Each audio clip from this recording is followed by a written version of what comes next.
नमस्कार दोस्तों।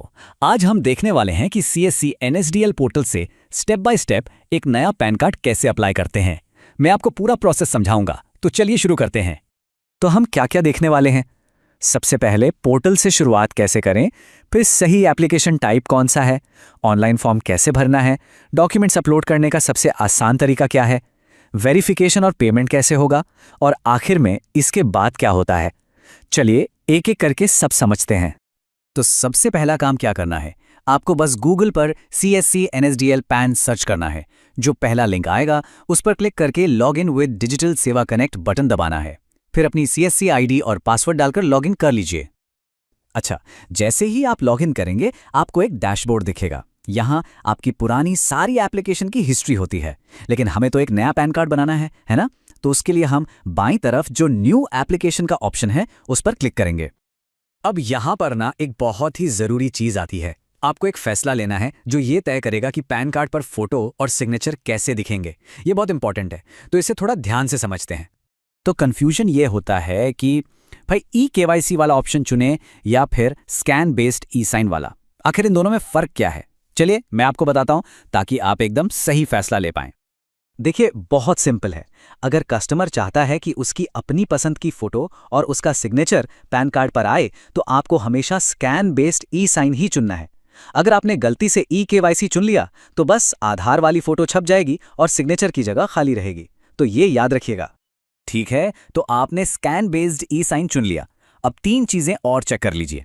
पहला, application type pan Indian citizen form 49A होना चाहिए। दूसरा, कैटेगरी इंडिविजुअल ही रहेगी। और तीसरा, पैन टाइप में physical pan card and pan card वाला ऑप्शन चुनिए। इससे क्या होगा, कस्टमर को घर पर प्लास्टिक वाला कार्ड भी मिलेगा और ईमेल पर डिजिटल कॉपी भी आ जाएगी। चलिए, तो हमारा शुरू का काम तो हो गया। अब आगे बढ़ते हैं और मेन एप्लीकेशन फॉर्म को भरते हैं। देखते हैं इसमें क्या क्या जानकारी डालनी है। देखिए, फॉर्म भरने से पहले ना ये सारी जानकारी कस्टमर से लेकर अपने पास रख लें। जैसे उनका आधार नंबर, आधार के हिसाब से पूरा नाम, जन्म तिथि, मोबाइल नंबर और ईमेल ID, और पिता का पूरा नाम और पता। और हाँ, एक बात का खास ध्यान रखना, ईमेल ID बिल्कुल सही होनी चाहिए, क्योंकि डिजिटल पैन कार्ड मतलब पैन 48 घंटे के अंदर उसी पर आता है। अब आता है टाइटल का चुनाव। इसमें गलती मत कीजिएगा। सभी मेल एप्लीकेंट्स के लिए श्री सिलेक्ट करना है, शादीशुदा महिलाओं के लिए श्रीमती, और जो अविवाहित महिलाएं हैं उनके लिए कुमारी चुनना है। फॉर्म में कुछ और जरूरी जगहें हैं, जैसे सोर्स ऑफ इनकम में आप नो इनकम चुन सकते हैं, एड्रेस ऑफ कम्युनिकेशन में रेसिडेंस चुनना है, और रिप्रेजेंटेटिव असेसी में नो सिलेक्ट करना है अगर आप किसी बालिग का फॉर्म भर रहे हैं। रही बात AO कोड की, तो उसकी चिंता मत कीजिए, वो पिन कोड डालते ही अपने आप भर जाएगा। ओके, अब हम उस हिस्से पर आ गए हैं जहां सबसे ज्यादा लोग फंसते हैं, डॉक्यूमेंट्स अपलोड करना। कभी फोटो का साइज सही नहीं होता तो कभी सिग्नेचर का, और एप्लीकेशन अटक जाती है। लेकिन टेंशन की कोई बात नहीं, मेरे पास इसका एक बहुत ही सिंपल मतलब एकदम आसान सा हल है। मेरी एक प्रो टिप मानिए, आपको फोटोशॉप या किसी और मुश्किल सॉफ्टवेयर की कोई जरूरत नहीं है। आप बस गूगल पर सर्च कीजिए पैन कार्ड रीसाइजर। आपको ढेरों ऑनलाइन वेबसाइट मिल जाएंगी जो आपका काम मिनटों में कर देंगी। तो करना क्या है, बहुत आसान है। पहला, अपनी फोटो अपलोड करके उसे NSDL के लिए रीसाइज करें और डाउनलोड कर लें। दूसरा, यही काम सिग्नेचर के साथ करें। तीसरा, आधार कार्ड को स्कैन करके उसकी एक PDF फाइल बना लें। और चौथा, इन तीनों फाइलों को सही सही जगह पर अपलोड कर दें। बस हो गया काम। हाँ, बस इन साइज का ध्यान रखिएगा। फोटो और सिग्नेचर दोनों JPG फॉर्मेट में 50 KB से कम होने चाहिए, और जो आधार की PDF है वो 300 KB से कम हो।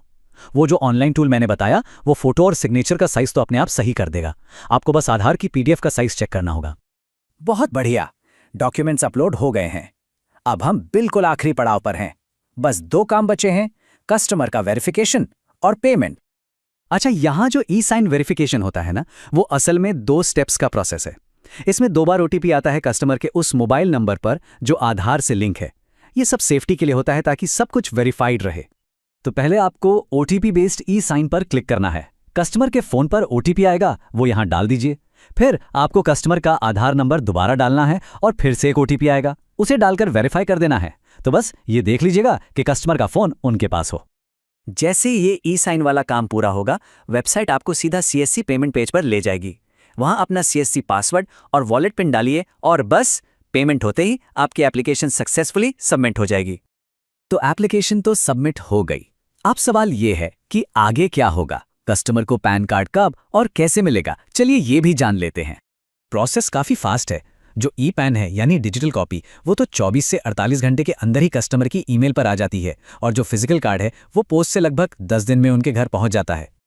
तो देखा आपने कितना सीधा और आसान प्रोसेस है। अब जब आप सब कुछ जान गए हैं तो आप भी ये ज़रूरी सर्विस अपने सेंटर पर आसानी से दे सकते हैं। तो फिर शुरू करने के लिए तैयार हैं?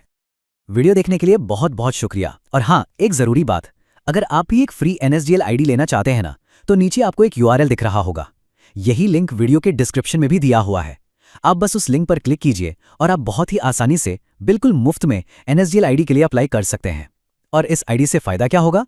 आप पैन कार्ड बनाने की सर्विस, उसे अपडेट करने की सर्विस और भी कई ज़रूरी सर्विसेज अपने सेंटर या दुकान से शुरू कर सकते हैं। ये सारी सेवाएं बहुत ही स्मूथली चलती हैं। तो देर मत कीजिए, नीचे दिए गए URL पर क्लिक करें या डिस्क्रिप्शन में लिंक चेक करें और अपनी फ्री NSDL आईडी के लिए अभी अप्लाई कर दीजिए।